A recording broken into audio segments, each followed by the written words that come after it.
Today's topic that we have chosen is self-respect. Why we have chosen this topic? Because this is a very cliche word. Like हम लोग बहुत समझते हैं कि self-respect होनी चाहिए. Relationship में you go to any counselor, okay, then that person says कि अपनी boundaries maintain करो, अपनी self-respect रखो, okay, and respect yourself. ये हम लोग ने इतना ज़्यादा सुन लिया है, but we don't know what is it exactly. I mean हम लोग अलग अलग हर जगह फिलर्स में ये वर्ड यूज़ कर देते हैं, ठीक है, बट इसके डिफरेंट एस्पेक्ट्स में डिफरेंट मीनिंग होती है. So we are not able to come to a common conclusion कि what is self respect actually. Sir हम जब ये जान जाएं कि हाँ व्हाट इज़ सेल्फ रिस्पेक्ट, अभी तो हम इसी में क्लियर नहीं हैं. If we know what is self respect then हम जानेंगे कि हाँ अगर हमारे अंदर ये कमी है, अब हम जानते ही नहीं तो हम उस चीज़ को फुलफ़िल कैसे करेंगे. हम पहले जानें कि क्या है वो चीज़, देन अच्छा हम कहीं किसी क्वालिटी में लैक कर रहे हैं तो उसे और अपने अंदर इनकलकेट करें, किस लेवल तक इनकलकेट करना है वो जानें. So that is my question. Sir self respect जैसे कि इन्होंने कहा है कि हम अपने आप को समझें उस चीज़ में, और एक फैक्टर सेल्फ रिस्पेक्ट का ये आता है कि we are seeking a lot of external validation if we are lacking self respect. तो इसमें कहाँ तक सेल्फ रिस्पेक्ट का रोल है, और क्या हम वैलिडेशन सीख करना बंद कर देंगे आफ्टर वी आर मतलब कंप्लीटली सेल्फ रिस्पेक्टिंग आवरसेल्फ. तो यहाँ से सेशन को शुरू करते हैं. What is self respect? जब हम बोलते हैं सेल्फ रिस्पेक्ट तो इसमें दो वर्ड्स आ रहे हैं, एक है सेल्फ, एक है रिस्पेक्ट. सेल्फ का मतलब क्या है कि fundamentally we are all at the same level. हमें सामने वाले के साथ में वैसे ही बिहेव करना है जैसा कि हम चाहते हैं कि वो हमारे साथ में बिहेव करे, और ऐसे ही हमें सामने वाले को क्लियर करना है कि ये बाउंड्री है, इसको क्रॉस नहीं करना है. क्योंकि एक बार वो क्रॉस हो जाती है तो वो फिर कहां तक जा सकती है उसकी कोई लिमिट नहीं है. तो एक तो हमने सेल्फ को डिफाइन किया, विच इज उसकी जो फाउंडेशन है दैट इज इक्वालिटी, और रिस्पेक्ट की जो फाउंडेशन है दैट इज फेयरनेस. क्योंकि एक रिलेशनशिप का मतलब यही होता है, चाहे वो रिलेशनशिप हो चाहे पार्टनरशिप हो, एक गिव एंड टेक होता है. दोनों को एक दूसरे से कुछ चाहिए होता है. तो जब तक वो फेयरली हो रहा है कोई दिक्कत नहीं है. फॉर एग्जाम्पल इंडिया में बहुत कॉमन है एक टर्म हाउसवाइफ. तो अगर कोई है जो कि घर को मैनेज कर रही है तो वो छोटी चीज नहीं है, इनफैक्ट वो सबसे बड़ी चीज है. अब अगर हम ये बोल दें वो सबसे बड़ी चीज है और वो अपनी इस पोजीशन को डोमिनेट करने लग जाए मेरी इस बात को सुन करके, वो भी गलत हो गया. क्योंकि वो क्या मैनेज करेगी अगर पैसा ही नहीं है मैनेज करने के लिए. तो पैसा भी इंपॉर्टेंट है और घर को मैनेज करना भी इंपॉर्टेंट है. घर में क्या आ गया, घर आ गया, बच्चे आ गए, जो भी कुछ घर से रिलेटेड है वो सब कुछ आ गया. तो अगर दोनों इस बात को समझते हैं कि हम दोनों मिल करके लाइफ में आगे बढ़ रहे हैं and we are equal partners, तो फंडामेंटली जो ये प्रॉब्लम है सेल्फ रिस्पेक्ट की, ये कभी नहीं आएगी. इनफैक्ट अगर किसी को पनिश भी करना है तो उसका भी एक तरीका है. वो तरीका क्या है कि अगर आप खुद उस पोजीशन में हो तो आप क्या चाहते हो कि आपको कैसे ट्रीट किया जाए. हमने भी तो बहुत गलतियां करी है, किसने नहीं करी. तो जब हम गलती करते हैं हम क्या एक्सपेक्ट करते हैं कि सामने वाला हमको समझे, बट हम नहीं समझते हैं. हम जबरदस्ती उसको फोर्स करते हैं बार बार अपोलोजाइज करने के लिए, बार बार उसको रियलाइज कराते हैं. तो हम क्या कर रहे हैं, उसकी सेल्फ रिस्पेक्ट को हर्ट कर रहे हैं. उसने गलती करी, उसकी एक पनिशमेंट है, उसको प्रॉपर्ली डिफाइन करो. क्या है वो punishment? Breakup, divorce. Make sense. But इसका मतलब ये नहीं है कि आपको राइट मिल गया कि पूरी जिंदगी बैठ करके आप उसको उल्टा बोलते रहो, उसकी रिस्पेक्ट को हर्ट करते रहो. फॉर एग्जाम्पल ये हमारे घरों में बहुत कॉमन है, जो माँ बाप होते हैं वो कुछ भी बोलते हैं बच्चों को, किसी भी हद तक बोलते हैं. वो अपना राइट समझते हैं, वो उसको प्यार का नाम दे देते हैं. ये प्यार नहीं है कि तुम तो किसी काम के नहीं हो, तुम किसी लायक नहीं हो. ये तो बहुत ही कॉमन डायलॉग है घर में. नकारा है, ये है, वो है, वट एवर इट इज. तो वो जो बच्चा है धीरे धीरे क्या होगा, उसकी सेल्फ रिस्पेक्ट पूरी तरह से खत्म हो जाएगी और वो चाहेगा भी तो कुछ नहीं कर पाएगा अपनी लाइफ में. ये जो टॉपिक है ना, इससे रिलेटेड एक बहुत इंटरेस्टिंग कुछ हुआ था कुछ दिन पहले, वो मेरे दिमाग में घूम रहा है. I was sitting in a restaurant और वहाँ पर पास वाली टेबल पर कुछ लोग बैठे हुए थे, वो आपस में बात कर रहे थे. उसमें से एक था, वो शादी का एजेंट था जो शादियाँ कराते हैं, और बाकी लड़के वाले, लड़की वाले, वॉटेवर, वो सब और लोग कुछ 5-7-10 लोग बैठे थे. तो वहाँ बिल्कुल स्ट्रेट फॉरवर्ड बेशर्मों की तरह खुल करके बात हो रही थी कि 1.5 करोड़ में बात हुई थी और इतना कैश में था, इतना ऐसे था, इतना वैसे था, क्यों किया, क्या किया. तो मैं बस बैठा हुआ सुन रहा था. I was just curious. मैंने कहा ऐसी भी दुनिया है.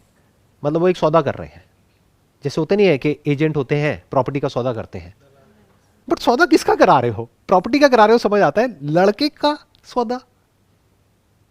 और ऐसे एक दो लड़के नहीं है इंडिया में, शादी हो रही होती है, बाहर गाड़ी खड़ी होती है और वो अपने दोस्तों को दिखा रहा होता है, ये देखो मेरे को ये गाड़ी मिली है। अरे शर्म नहीं आ रही तेरे को? पैसे क्यों ले रहा है? अगर तू और वो लड़की बराबर है तो क्यों ये एक्सपेक्ट कर रहा है कि मुझे पैसा मिले? क्यों अपना सौदा होने दे रहा है? क्यों अपने आप को बेच रहा है? ऐसे लोगों को बेशरम बोलते हैं, इनके अंदर सेल्फ रिस्पेक्ट जीरो है। और ऐसे कुछ लोग नहीं है, बहुत लोग हैं जो पैसे के लिए बिक जाते हैं, अपनी सेल्फ रिस्पेक्ट को बेच देते हैं पैसे के लिए। तो इसमें आप गलती उसकी नहीं कह सकते कि जो उसको खरीद रहा है, गलती उसकी है जो बिक रहा है। मानो लड़की वाले ने लड़के को खरीदा अपनी बेटी के लिए, अब वो बेटी उस घर में आएगी, आ करके सुनाएगी कि तेरी कमाई की गाड़ी नहीं है, मेरे बाप ने दी है। तो अब क्या उसकी सेल्फ रिस्पेक्ट हर्ट होनी चाहिए? नहीं सर, जब पहले नहीं होनी तो चाहिए, अब भी नहीं सर। क्योंकि वो इस लायक ही नहीं है। आप समझ गए? उसने बेची है ना, सौदा किया है ना अपनी सेल्फ रिस्पेक्ट का। अब किस बात की सेल्फ रिस्पेक्ट? आप समझिए कितना कॉम्प्लिकेटेड है। सेल्फ रिस्पेक्ट वाला इशू देखने में बड़ा सिंपल और स्ट्रेट फॉरवर्ड लगता है, इतना स्ट्रेट फॉरवर्ड है नहीं है।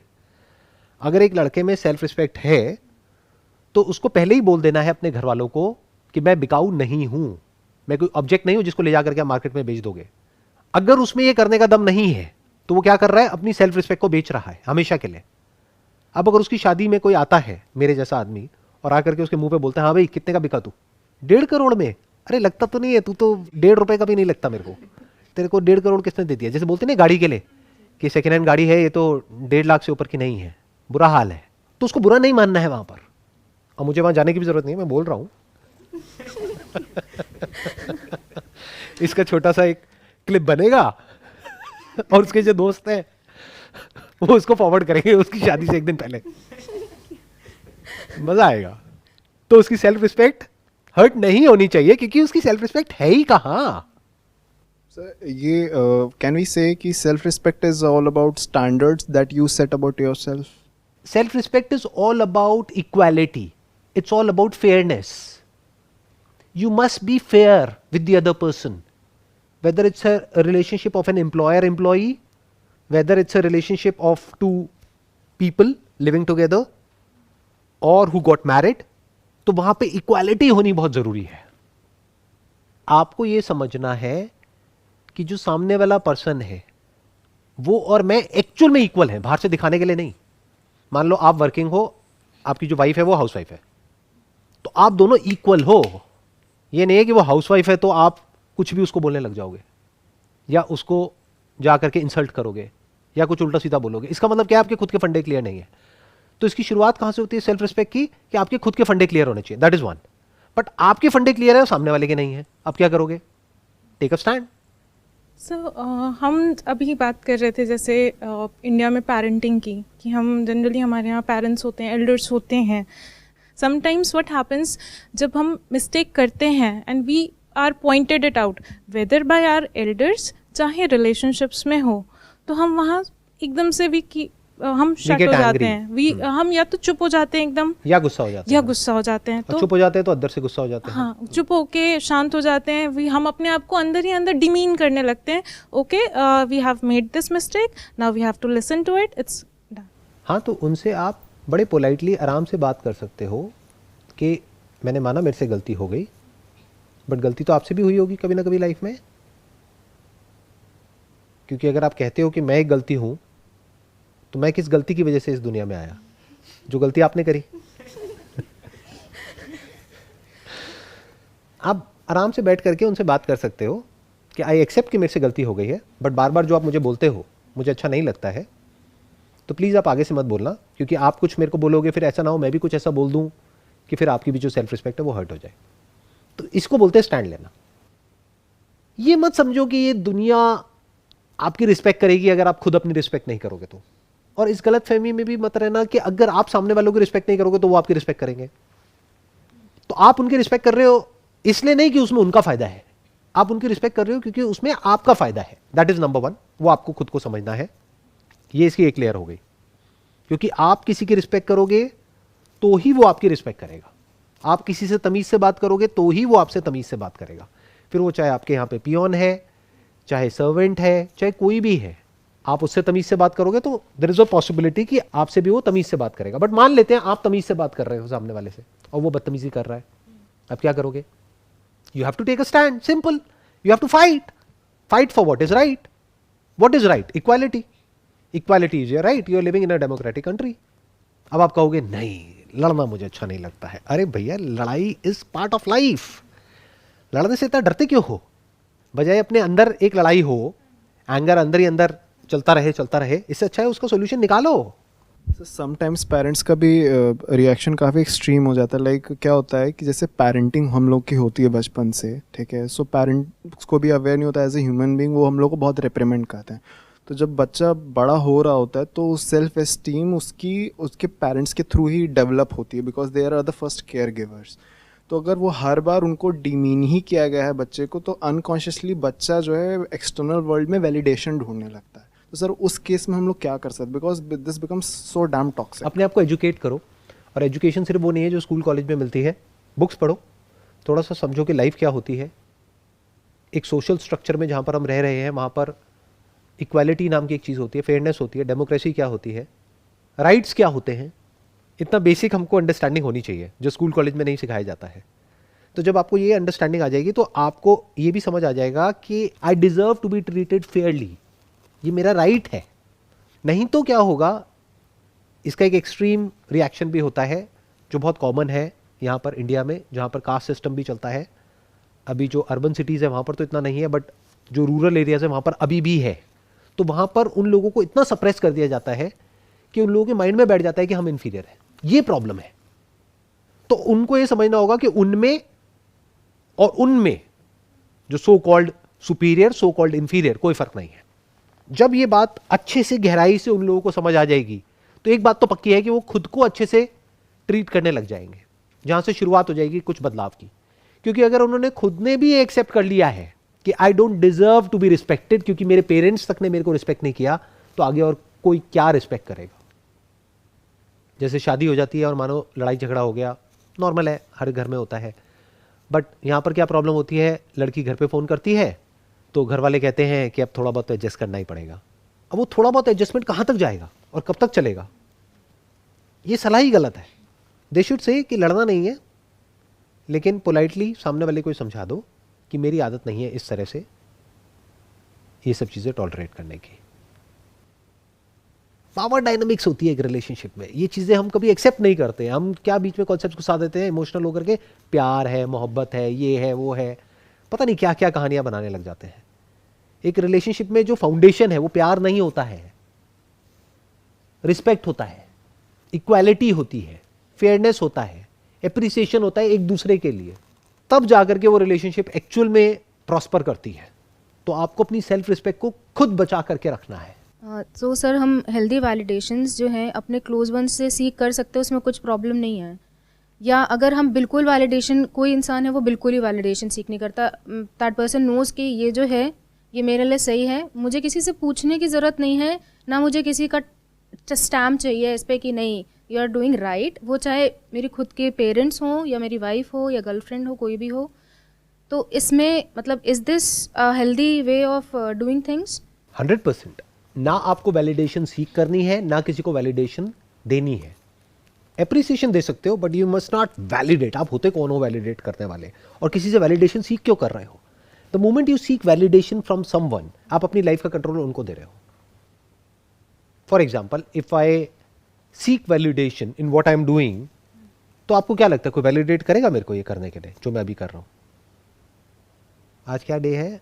वेंसडे, वर्किंग डे, और हम यहाँ बैठे हैं, टाइम पास कर रहे हैं, ऐसी बातें कर रहे हैं जिसका काम धंधे से कोई मतलब नहीं है दूर दूर तक। तो क्या लगता है कौन मुझे वैलिडेट करेगा ये करने के लिए?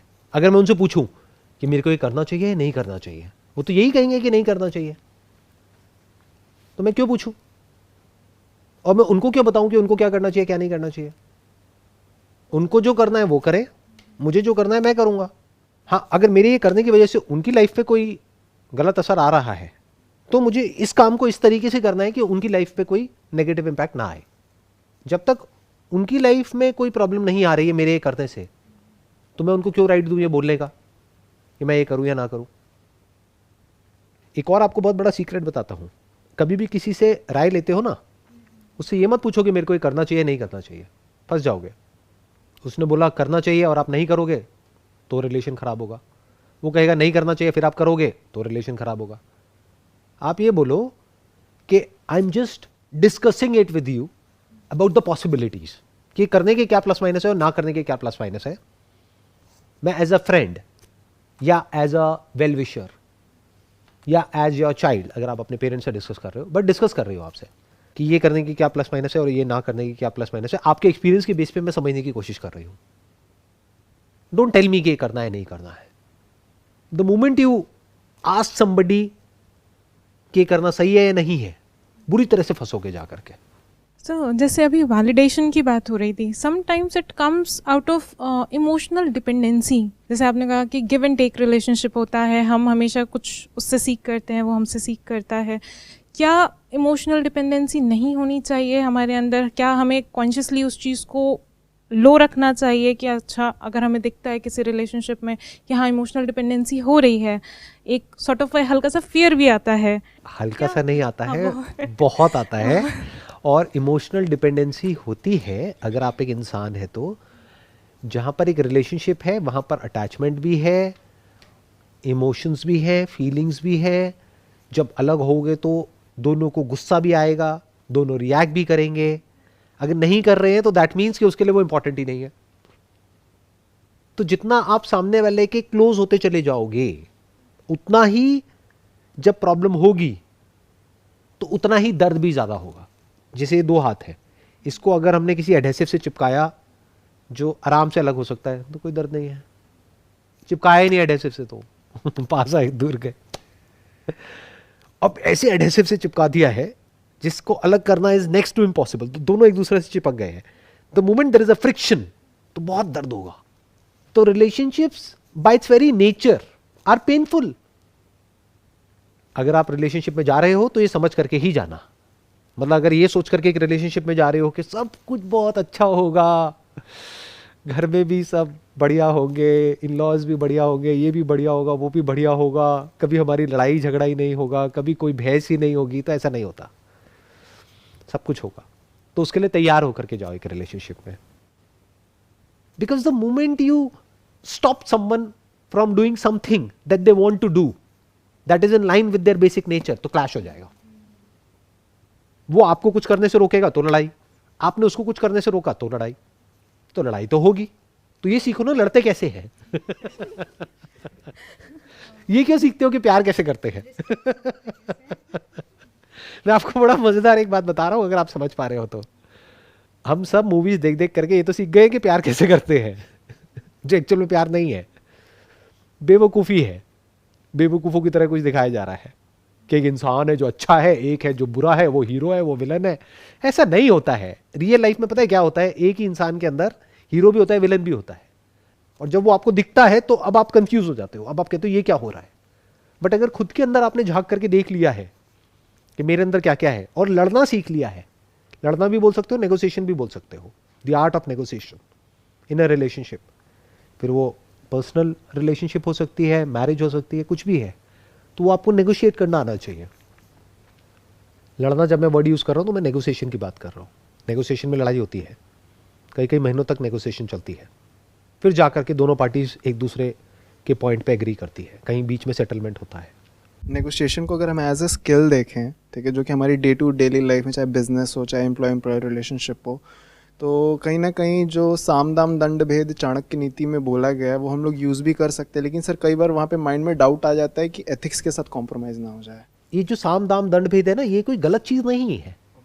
ये क्या है कि सामने वाले को क्या चाहिए, उसके अकॉर्डिंग आप सामने वाले के साथ में बिहेव कर रहे हो। दाम मतलब सामने वाले को आपसे पैसा चाहिए और आप उससे पैसे की बातें नहीं कर रहे, प्यार मोहब्बत की बातें कर रहे हो, तो गड़बड़ हो गई ना।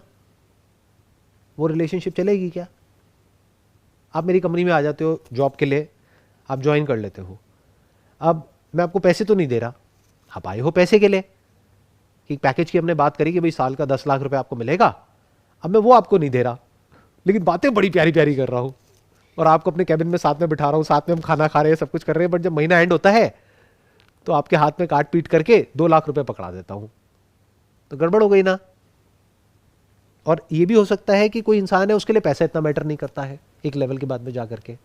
अब इसको आप बारीकी से ऑब्जर्व कर सकते हो अपने आसपास में, तो आपको समझ आता चला जाएगा कि कैसे किस रिलेशनशिप को मैनेज करना है। कई बार रिलेशनशिप को खत्म भी किया जाता है जब समझ आ जाता है कि उस रिलेशनशिप में कुछ है ही नहीं दोनों के लिए, और फिर भी हम खींचे चले जा रहे हैं, तो खत्म करो उसको। सो इस तरह से लॉन्ग टर्म पर्सपेक्टिव से सोचा जाता है कि इस रिलेशनशिप में किसके लिए क्या है, सामने वाले को क्या चाहिए। इन अदर वर्ड्स, वही जो मैंने कहा, फेयर प्ले, मतलब it has to be a win win for both. और ये इतना आसान है एक लेवल पे समझना और एक लेवल पे बहुत मुश्किल है। क्यों? क्योंकि इंसान बोलता कुछ है, एक्चुअल में होता कुछ और है। आपकी जो वाइफ है आपको बोलेगी कुछ और, नाराज किसी और बात पे होगी। तो समझना पड़ेगा कि वो एक्चुअल में किस बात पे नाराज है और एक्चुअल में उसको क्या चाहिए अपनी लाइफ से। वो उसको खुद भी नहीं पता है, आपको भी नहीं पता है कि आपको अपनी लाइफ से क्या चाहिए। तो जब ऐसे दो लोग आकर के मिलते हैं तो वहां पर बहुत लड़ाई झगड़े होते हैं, एक प्रॉपर रिलेशनशिप बनी नहीं पाती है। जब एक इंसान को क्लियर हो जाता है कि मुझे अपनी लाइफ से क्या चाहिए, तो ये क्लियर करना कोई छोटी चीज नहीं है, ये बहुत बड़ी क्लैरिटी है लाइफ में। If you can actually do it in real life, if you can make it happen. एक एस्पेक्ट है लाइफ में ये क्लियर होना कि मुझे अपनी लाइफ से क्या चाहिए। मान लो पीस ऑफ माइंड चाहिए, बट ये जो पूरी दुनिया मुझे जिस डायरेक्शन में भगा रही है वहां पर पैसा तो है, पीस ऑफ माइंड नहीं है। अब मैं क्या करूं? क्योंकि जहां मैं इस पीस ऑफ माइंड के डायरेक्शन में गया वहां पे वैलिडेशन 0 है, तो अब तो मैं फंस गया। अब क्या करूं? तो if you can actually create a situation in your life जहां पे आपने फिगर आउट कर लिया कि मुझे अपनी लाइफ से क्या चाहिए, तो इस क्लैरिटी के साथ साथ आपको क्या मिलेगा, आपको यह भी समझ आ जाएगा सामने वाले को क्या चाहिए। अब अगर आप उसके हिसाब से एक्ट करोगे तो वो रिलेशनशिप स्ट्रांग होती चली जाती है, फिर वो अनब्रेकेबल हो जाती है, अनशेकेबल हो जाती है। अब आप ये कह सकते हो कि वो रिलेशनशिप 99% आपको वो दे रही है जो लाइफ में सबसे इंपॉर्टेंट है। वो क्या है? एक रिलेशनशिप। लाइफ में रिलेशनशिप से ऊपर कुछ नहीं है। एक बहुत बड़ी रिसर्च हुई थी हार्वर्ड में या ऑक्सफोर्ड में कहीं पे, 25 ईयर्स समथिंग, हैप्पीनेस के ऊपर। तो एक कंक्लूजन सिंपल सा निकल करके आया, कोई बहुत अमीर गरीब ये वो वटेवर, जिसकी रिलेशनशिप अच्छी थी वो खुश थे at the age of 70 years 80 years, जिनकी नहीं थी वो दुखी थे। तो इतनी इंपॉर्टेंट है रिलेशनशिप। सर मैं पूछना चाहती हूँ, क्या मैं करेक्ट हूँ इस चीज़ में? मुझे ऐसा लगता है कि अगर कोई क्लैरिटी आ जाती है हमारे मन में, जैसे हम अपने आप से पूछते हैं कि हमें क्या चाहिए, that is the biggest question. हमें लाइफ से क्या चाहिए, हमारा पर्पस क्या है, हम हैं कौन। मुझे ऐसा लगता है जैसे ये कड़ी है, अगर हम एक कड़ी खोल देते हैं तो धीरे धीरे करके कई सारी कड़ियाँ हैं जो खुलती चली जाती हैं और अंडरस्टैंडिंग लेवल हमारा बढ़ता चला जाता है। जो हम सेल्फ रिस्पेक्ट की बात कर रहे हैं, डिपेंडेंसी की बात कर रहे हैं, इमोशंस की बात कर रहे हैं, फियर की बात करते हैं, ओवर थिंकिंग, कई सारे ऐसे टॉपिक्स हैं, ये सारे जुड़े हुए हैं। एक्सपेक्टेशंस हो गई, हमें जस्ट एक कड़ी हम धीरे से खुलेंगे तो इट्स ऑल रिलेटेड। क्या मैं सही हूँ इस चीज़ में? एब्सोल्युटली। इसकी जो सबसे पहली कड़ी है वो आप खुद हो। अगर आप खुद को अच्छे से समझते चले जाओगे, आपको समझ आ जाएगा आपके अंदर क्या पॉजिटिव है, क्या नेगेटिव है, क्या स्ट्रेंथ्स हैं, क्या वीकनेसेस हैं, क्या अच्छाइयाँ हैं, क्या बुराइयाँ हैं, आप कितने अच्छे हो और कितने बुरे हो। अब ऐसा नहीं है आप सिर्फ अच्छे हो या बुरे हो, आप अच्छे हो कोई और बुरा है। लोग यहाँ जीते हैं बच्चों की तरह कि अच्छा इंसान है वो बुरा इंसान है। ये क्या होता है? जब आप खुद को अच्छे से समझ जाते हो तो आप सामने वाले को बहुत आराम से समझ सकते हो, और वहाँ से शुरुआत हो जाती है ये सब जो चीज़ें हैं जो हमारे लिए कॉन्सेप्ट्स हैं, ये जो वर्ड्स हम भारी भारी यूज़ करते हैं, understanding, love, care, respect, self esteem, happiness, contentment, peace of mind, ये क्या होता है, कब होता है, कैसे होता है, वो धीरे धीरे आपको समझ आने लग जाता है। और जितना गहराई से आप इन चीज़ों को समझते हो उतना ही डीपली आप सामने वाले से कनेक्ट हो जाते हो। जैसे लोग स्पिरिचुअलिटी का मतलब क्या समझते हैं? डिटैचमेंट। बकवास। Spirituality is ultimate attachment, total attachment. तो अभी जो भी हमने डिस्कशन किया आज के इस सेशन में, अगर इसको पूरे को सम अप करना हो वो क्या है कि आप सामने वाले को पहले फेयरली ट्रीट करो, सामने वाले की रिस्पेक्ट करो, तो यू डिजर्व रिस्पेक्ट। अगर आप ही रिस्पेक्ट नहीं करते, यू डोंट डिजर्व रिस्पेक्ट। अगर आप खुद की रिस्पेक्ट नहीं करते तब भी you don't deserve to be respected. अगर सामने वाला, अब इसकी एक तीसरी लेयर है, सामने वाला आपकी रिस्पेक्ट नहीं करता है and you know that you deserve to be respected, you don't have to put an effort in it. You will immediately take a stand and fight for what is right and tell it to the other person, I don't deserve to be treated in such a way. I hope that sums up the whole conversation. Wish you all the best. It was pleasure talking to you and pleasure meeting you.